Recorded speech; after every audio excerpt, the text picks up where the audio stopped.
Hello you lovely people, it's Amy here, sponsored by Age of Darkness Final Stand and their exciting new content drop. But we'll have more on that in a bit. Video games have the ability to immerse players in a way like no other art form. It's a unique type of involvement reserved for the medium, and often these high-stress missions end up the most iconic and memorable parts of their respective games. These 10 levels may not have been the most strictly difficult of each game, but their thick mood and challenging gameplay combined to ensure they induced dread and hopelessness like nothing else. I'm Jess from WhatCulture, and here are 10 intense video game levels no one beat the first time. Number 10, we don't go to Ravenholm. Half-Life 2. Half-Life 2 may be one of the greatest FPS games of all time, but it gets its most gut-wrenching level out of the way relatively early, when Gordon Freeman takes a trip through the zombie-infested ghost town of Ravenholm. We Don't Go to Ravenholm is a half-hour exercise in perfectly calibrated tension, steering the game quite unexpectedly into horror territory as players traipse through the blood-soaked, poorly lit, resource-scarce, insanely creepy town. The sheer atmosphere of Ravenholm throws most players for a loop, making it incredibly easy for a pack of headcrab zombies to catch them off guard. But what offers the most potent threat of all in the town is the new poison headcrab, which with one quick dive towards your face will temporarily drop your HP to 1, making you an easy mark for any creatures in the vicinity. Ravenholm marked a bold artistic departure for the series, yet was ultimately effective enough to permanently stamp itself on the brains of anyone who dared play it. Number 9, Labyrinth Zone, Sonic the Hedgehog. Sonic the Hedgehog's Labyrinth Zone represents by far the most sustained source of stress in the iconic platformer. As if the zone's maze-like ruinous layout wasn't enough of a challenge, much of it is centered around ever-pesky water-based platforming. In addition to slowing Sonic's movement speed to a molasses-like crawl, the underwater sections impose a strict oxygen supply on the player, requiring them to surface or find water pockets periodically while navigating the levels. When you're running short of air, the infamous drowning music will begin blaring out, which for an entire generation of players is basically synonymous with feelings of panic and anxiety. All in all, the level is a major difficulty spike and proved frustrating enough in playtests that Sega actually moved it from the second zone to the fourth, for all that it helped. Nobody made it through Labyrinth Zone without their fair share of stress, and more to the point, not a single living soul did it on their first try. Number 8, The Cabin Assault, Resident Evil 4.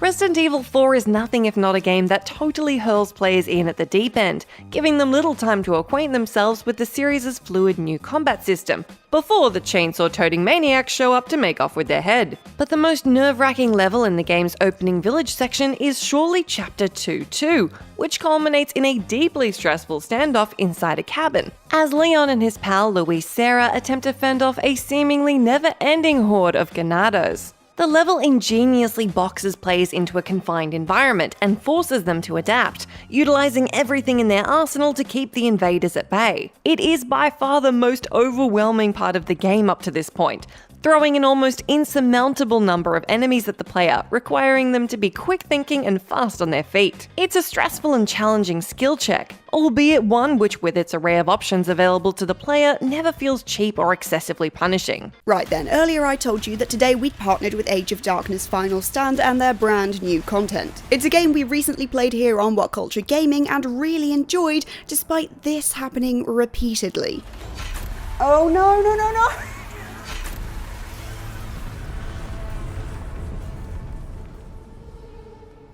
Now, if you missed that video, A, why, go check it out, and B, it's a modern, darker spin on the survival RTS genre that will challenge new players and strategy experts alike. It requires strategic construction, careful resource management, and rapid recruitment to hold back the unrelenting swarms of nightmares that come your way. By day, you and your team of heroes scout into the deadly fog of war and take the fight to the enemy, and by night, it's back to your base to try and survive the hordes of enemies, up to 70,000 of them at once, that'll come seeking revenge. But on top of that, they've now released a brand new hero called Ailey Siren, the Queen of Nothing, which is an interesting title for sure, but she does look pretty badass. She comes with her own range of abilities, lore, and the devastating Queen's Rage. Plus, because all good games have fishing in them, there's now a fishing port in your resource build menu as well as a trade bazaar to generate additional resources. We genuinely had a blast playing this game, even if we did die a lot. And Age of Darkness Final Stand is available on Steam now. You can check it out and find out more information by clicking the link in the description below. And we'll even include a link to our own video down there as well, in case you need a laugh and some pointers on what not to do. But for now, let's get back to the video. Number 7. Omaha Beach, Medal of Honor Allied Assault. Next year, Medal of Honor Allied Assault turns 20 years old. Do you feel ancient yet? The groundbreaking cinematic FPS is fondly remembered for delivering one of the most iconic levels in the genre's history, the unforgettable Omaha Beach. In layman's terms, Omaha Beach was basically a video game version of the Normandy landing sequence from the start of Saving Private Ryan. You play one of the many soldiers arriving on the shore via Higgins' boat, tasked with crossing the beachhead and fighting off the embedded German machine gunners. From the moment the boat opens its doors, this level is a sweaty-palmed vision of hell. Bullets whiz around you, wiping out your AI squad mates at random. And if you put one foot wrong while crossing the beach, you'll either catch a bullet or a mortar to the face. At the time of its release, the FPS had never delivered something so cinematic yet so nerve-wracking in its interactivity. It remains arguably gaming's definitive depiction of war as hell, and once those tricky nests full of German machine gunners were disposed of, most everyone let out a long sigh of relief. We're surely overdue a remaster of Allied Assault at this point, no? Number 6. Through the Fire and Flames, Guitar Hero 3 Legends of Rock. The Guitar Hero franchise has arguably never topped the finger-blistering intensity of Dragon Force's Through the Fire and Flames from Guitar Hero 3 Legends of Rock. Even players who could sail through every other song on the game on expert difficulty found themselves sweating bullets as they struggled to maintain their composure through this 7+ minute song containing an insane 3,722 notes. That's an average of 8.42 notes per second. Through the Fire and Flames requires players to have an unflappable mastery of hammer-ons and pull-offs, and a peerless ability to keep track of the ever-busy note highway. Even if you can make it past the insane opening section and scrape through the solos, the sheer anxiety of keeping your rock meter out of the red for 7 minutes makes this one of the most stressful things a gamer could ever willingly put themselves through. Nobody beat it the first time, and for many, victory eluded them potentially hundreds of times, assuming they didn't just give up altogether, of course. Number 5. The Craftsman's Tools, The Evil Within. The Evil Within's 10th chapter, The Craftsman's Tools, offers that rarest of survival horror experiences that leaves the player feeling drained, defeated, and paradoxically euphoric once they've actually beaten it. The chapter can take players up to an hour and is jam-packed with stresses designed to put your adrenal glands in overdrive. This maze-like level throws everything in the damn kitchen sink at you in an attempt to throw you off.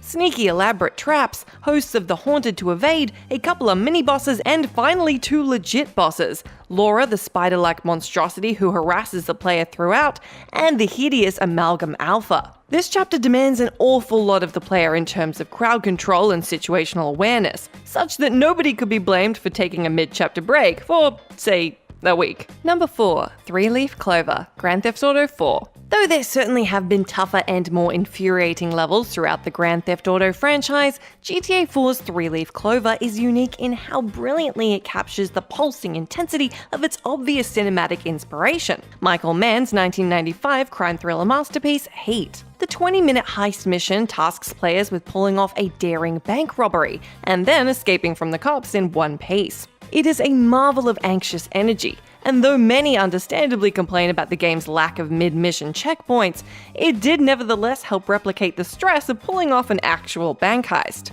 Fighting your way through hordes of LCPD cops and fleeing the scene is no easy feat, not to mention shaking your wanted level once you're on the move. Though the near-universal acclaim for the mission led to Rockstar including a number of similarly styled heists in GTA 5, not one of them got close to 3-Leaf Clover's surging, adrenaline-pumping excellence. Number 3. Traitors Caravan, Metal Gear Solid 5 The Phantom Pain. The Metal Gear Solid franchise is wholly concerned with stressing players out as they attempt to tame their nerves and sneak their way to success. Though Metal Gear Solid 5 opened things up in allowing players a more action-centric throughline for the most part. Though the extensive combat options make most of the game's missions relatively easy, the 16th mission, Traitors Caravan, ensured a white-knuckle time no matter your preferred playstyle.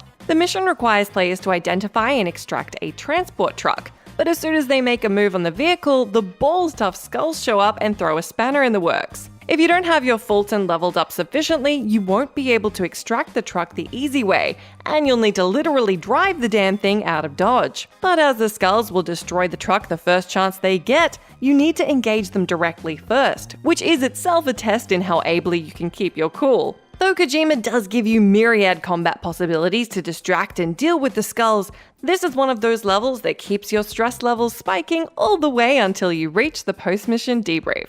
The moment that you've dealt with the skulls and can finally drive the truck out of the area is nevertheless one of sweat-soaked triumph. Number 2. The Flooded Hotel Basement, The Last of Us. The Last of Us is a game designed to put continuous pressure on the player as they attempt to traverse the virus-ravaged world in one piece, and nothing else in the game quite matches the stomach-knotting intensity of the original's flooded hotel basement level. The level sees Joel separated from Ellie after he falls into the dingy, wet basement of the Hotel Grand, requiring him to skulk around the impossibly creepy bowels of the building in order to locate a generator and turn it back on.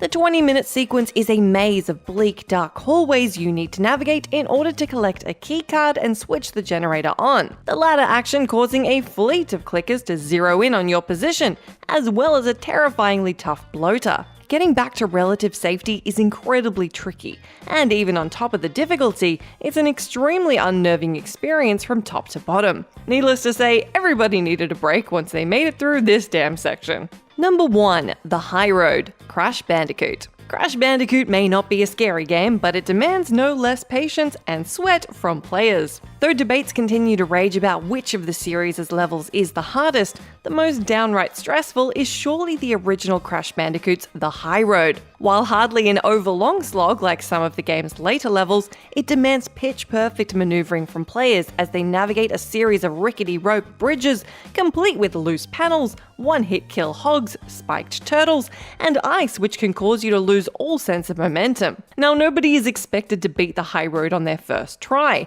but what takes the level up several notches on the intensity scale is the fact that if you let it, it'll drain your hard-earned stockpile of lives with reckless abandon. It's entirely possible to have 99 lives and still not make it to the end, triggering a game over and forcing you to either grind another 99 levels or, if you're smart, load a backup save full of lives. Finally making it through is truly a triumphant experience. But given that every forward movement represents immediate peril and the possibility of instant death, it's far more likely to leave you a jittery wreck than actually entertained. That's it for our list. Do let me know down in that comment section if you can think of any other intense video game levels that you don't think anybody could have beaten the first time. As always, I've been Jess from WhatCulture. Thank you so much for hanging out with me. You can come say hi to me on my Twitter where I'm @JessMcDonald, but make sure you stay tuned to us here for plenty more content.